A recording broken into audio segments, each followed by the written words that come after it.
Now, for those of you that follow this channel or have followed it for the last year or so, you will have noticed that over the past couple of months I have been including some drone footage in my normal weekly videos. Not all of my videos, just ones where I've had the opportunity to use the drone in a way that I think fits in with the subject matter. Now, right from buying this drone, I really wanted to do a review on it, but I hesitated for various reasons. The main reason being that obviously there have been some changes to legislation over drone use in the last few months, or at least some proposed changes to drone laws. In actual fact, these are just reinforcing existing guidelines that have been there for a couple of years that I was well aware of. And also in recent months, I've come to realise that this channel, as it's growing, is attracting more and more troll attention, and we all know what internet trolls are. And the subject of drones is quite controversial at the moment. It shouldn't be, but it is. And I just knew that if I did do a review on the drone that I'm using, it would attract a myriad of comments from pseudo experts, basically just trying to negate what I'm doing and trying to tell me that I'm breaking the law or, whatever.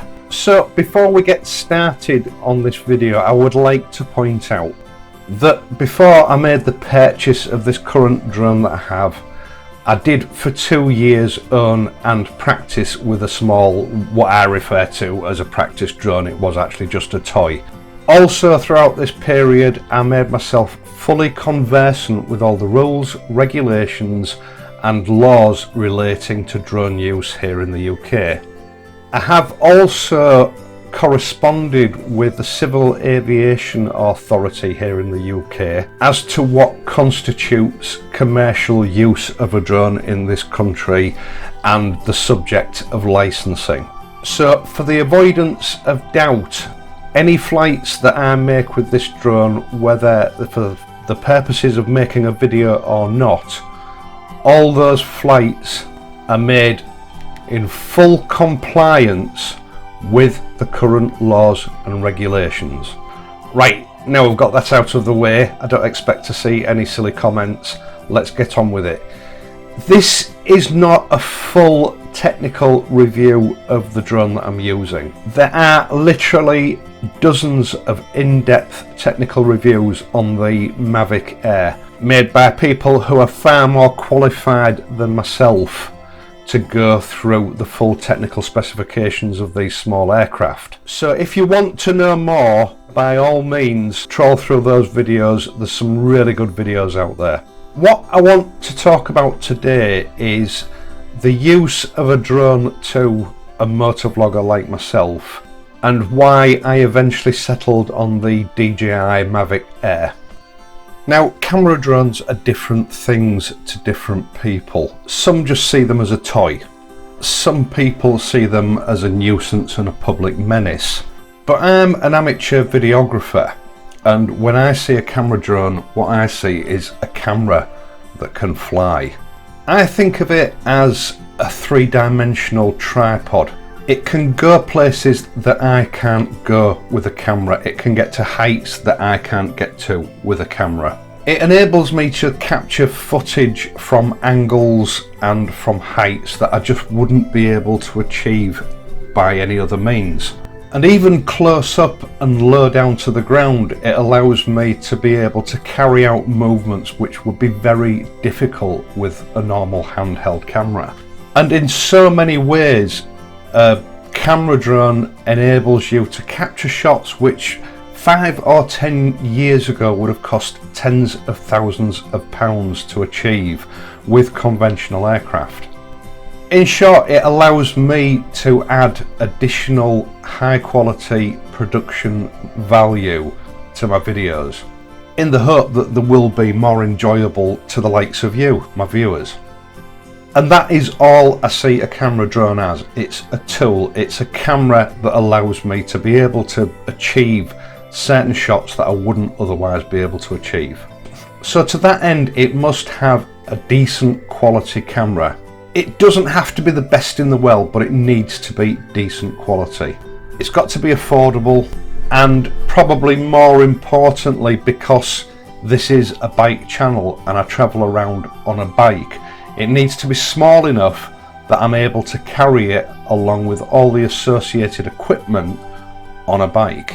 Now, for well over a year I'd had my sights set on the Mavic Pro, which so far had been the smallest usable camera drone on the market. But just as I was ready to push the button on this part of the development of my channel, DJI released the Mavic Air, which was even smaller. Now, I chose the DJI Mavic Air Fly More combo, which comes in at just under £1,000.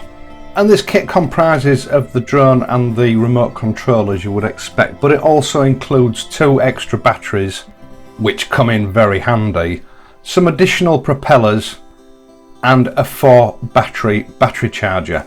Now, for a couple of £100 less, you can just get the drone on its own with 1 battery and the remote control. But in real terms, you get about 17 to 19 minutes flight time out of 1 battery.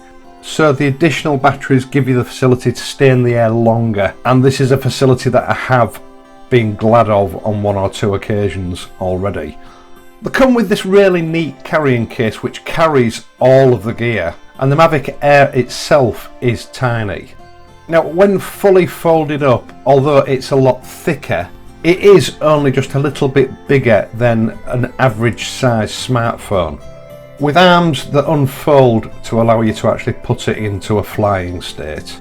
Now, this little drone is absolutely packed with technology, and as I've said, this is not a technical review, this is more of an explanation of why I'm using it and how I go about using it. But to very quickly just run through it, it has full GPS capability, so when it's actually switched on and running, it's usually connected up to between 17 and 19 satellites at any one time. This means that in conjunction with its onboard compass, it generally knows exactly where it is to within 2 or 3 meters. Combined with some visual sensors underneath, which allow it a rudimentary eyesight, if you like, that recognizes images and patterns, it's able to hover in one spot with barely any movement whatsoever, even in reasonably high winds, without any input from the pilot through the remote control. Now, having trained on what was essentially a toy drone, these particular things, if you took your fingers off the remote control for even a split second, they had a habit of veering off towards destruction. So this is particularly handy. It takes away all the urgency and panic from flight. So if you get yourself into a bit of a situation that you're not sure how to deal with it, you can just let go of the controls and it will stop and hover while you work out what you're going to do next. Now, in addition to this, it also has a very advanced optical avoidance system. It has 2 sensors at the front, 2 sensors at the rear, and 2 additional sensors underneath. This means that not only will it stop if it senses that there is an obstruction in its way in order to avoid a crash, it does also have the ability to move around obstacles and then resume its initial course once it's cleared them. Now, this doesn't make it totally uncrashable, but it does reduce the risk of crashes, I would say, by up to 95%. It also has a number of automatic features, as you would expect on one of the more recent advanced drones. The usual sort of follow me mode, point of interest mode, plus 1 or 2 new ones that DJI have recently released with this drone. It also has 2 modes which are of particular interest to me. One is called tripod mode. Now, you still have full control through the remote control in this mode, but everything is slowed down to a maximum of 2.5 miles an hour. And the actual drone itself puts all its capabilities into making sure that the camera remains as steady as possible. So basically it becomes a floating tripod. I find that incredibly useful. And the other is cinematic mode. Although you still have full speed capabilities with the drone, it slows down the stop and start actions of the drone, giving a smoother, more cinematic effect to any footage that it's actually capturing. The camera's mounted on a 3-axis gimbal, and via the remote control you have the ability to alter the attitude of the gimbal up or down. In order to turn left or right, you actually have to turn the drone in order to turn the camera. The camera itself has the ability to record in 4K at 30 frames a second, although I generally set it at 25 frames a second.